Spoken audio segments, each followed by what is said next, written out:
Maayong gabi, Tagumeños. Kini ang We Are Tagum News, ang inyong kauban sa katikaran o kalambuan sa syudad sa Tagum.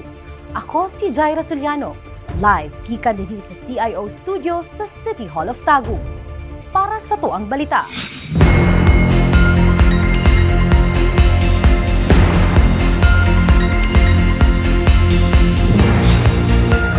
Bambuhay Project panginabuhian alang sa mga katawhan.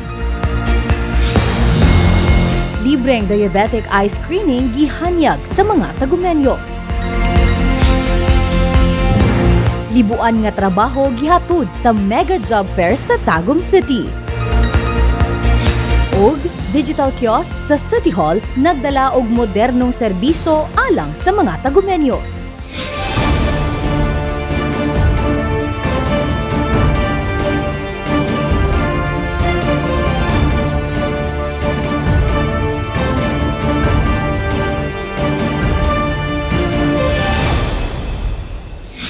Gipirmahan kaniadtong Lunes, Marso 16 ang usa ka kasabutan nga nagtinguha sa pagpalambo sa panginabuhian sa mga Tagumeño pinaagi sa paggamit sa kawayan.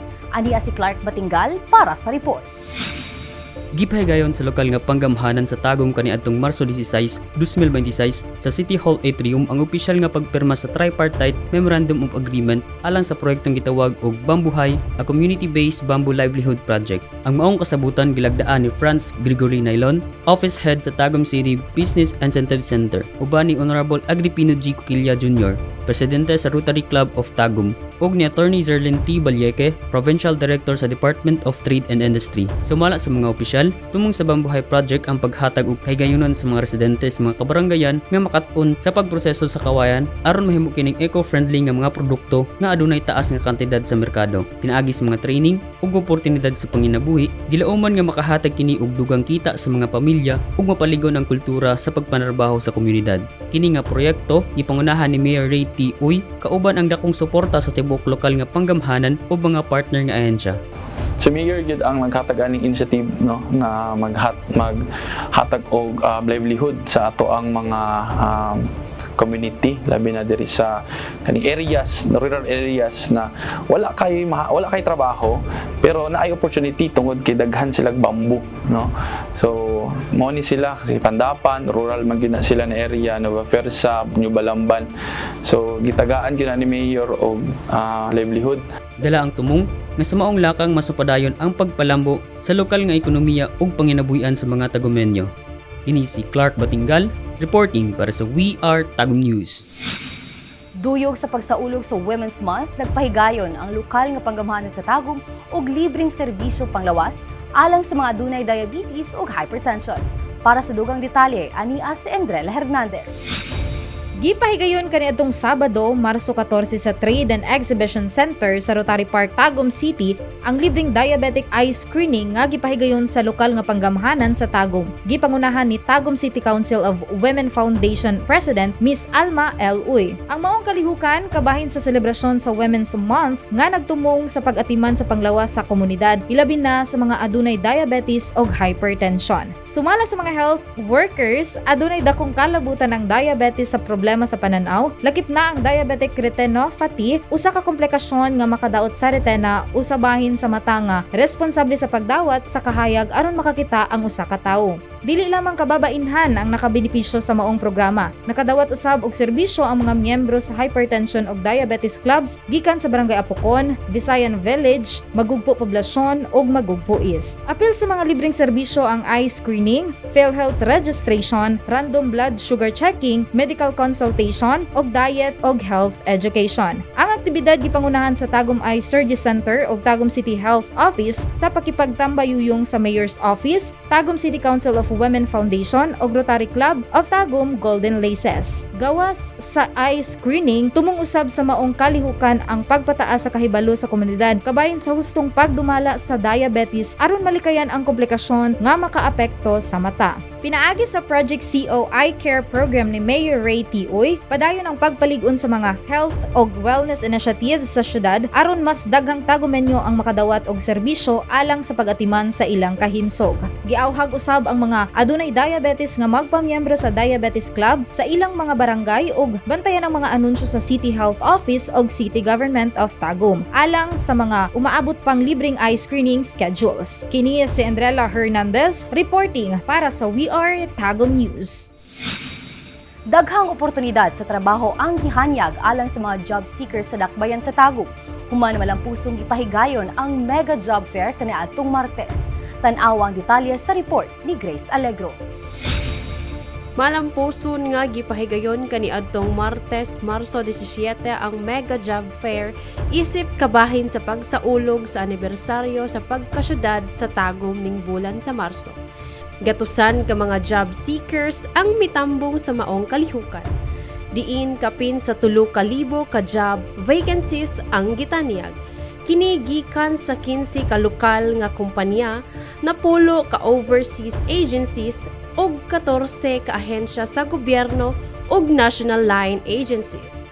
Gipahigayon ang job sa atrium sa City Hall nga nagtanyag og lokal ug overseas nga mga oportunidad sa trabaho alang sa mga aplikante.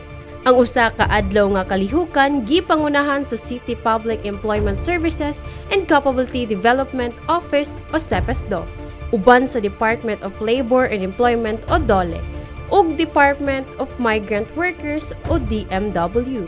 Kini si JB Grace Alegro reporting para sa We Are Tagum News.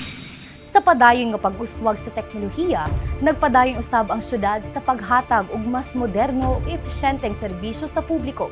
Isa sa mga bag-ong inisyatiba sa City Hall ang pagbutang sa mga interactive kiosk nga makatabang sa mga kliyente sa pagkuha og impormasyon. Para sa dugang detalye, ania si June Almero. Sa unang pagsulod sa Tagum City Hall, dili na kinahanglan mangutana dayon sa mga opisina aron makapangita og impormasyon. Kini tungod kay fully operational na ang unom kay interactive kiosk nga gibutang sa sulod sa City Hall. Usa ka digital nga solusyon aron mas mapadali ang serbisyo sa gobyerno. Pinaagi sa mga kiosk, dali nang ma-access sa publiko ang Citizens Charter para sa mga requirements na kinahanglanon, impormasyon kabahin sa job opportunities ug interactive maps nga magiya sa mga katawhan padulong silang tuyo nga opisina. Alang sa daghang Tagumenyo, dako kini nga tabang aron malikayan ang kalibog ug mapaspas ang ilang mga transaksyon sa lokal nga panggamhanan. Ang maong proyekto gipanguluhan sa City Information and Communications Technology Management Office isip kabahin sa padayon nga paningkamot sa syudad nga mapalambo ang digital services ug mapadali ang paghatag og impormasyon sa publiko. Actually, kani nga itong interactive kiosk, this is a very long overdue dream of our Honorable Mayor Ray Tiuy. Kasi ang gusto niya, primarily, was to have a kiosk na wherein makita sa mga Tagumenyo sa mga available jobs diri sa Tagum. Dili na sila magsigig pangutana. Madto lang sila sa kiosk and then they can see now unsa tong mga available na jobs diri sa Tagum. Makita na tato ang Citizens Charter sa matag office diri wherein because of that, digital na nga itong Citizens Charter, pwede na nato tanggalon ang atong mga tarpaulins, sa mga stickers sa wall. Okay rin po siya, gamit kayo siya nga kiosk, mas dali ang transaction and di na kailangan mo pilag, maayo pa yun niya. Kini usab kabahin sa mas lapad nga plano sa syudad nga mahimong usa ka smart city, diin gigamit ang teknolohiya aron mapalambo ang kalidad sa serbisyo ug mas mapadali ang komunikasyon tali sa gobyerno ug sa katawhan. Ang unom ka kiosk pasiuna pa lang sa dakong plano ni Mayor Ray Tiuy nga butangan ang tanang opisina sa City Hall. Ang interactive kiosk usa lamang sa mga lakang aron masiguro nga ang serbisyo sa gobyerno sa Tagum mas paspas, mas sayon ug mas accessible alang sa tanang Tagumenyo. Kini si June Almero reporting para sa We Are Tagum News. Ug mao kadto ang mga balita sa We Are Tagum News, ang kauban sa katikaran ug kalambuan. Para sa dugang updates, bisitahon i-follow ang opisyal na Facebook page, ang City Government of Tagum. Mabigsog kita sa opisyal na radio station, RT 99.1, Radyo Tagum. Ako si Jaira Soliano. Ug sa kanunay, We Are Tagum.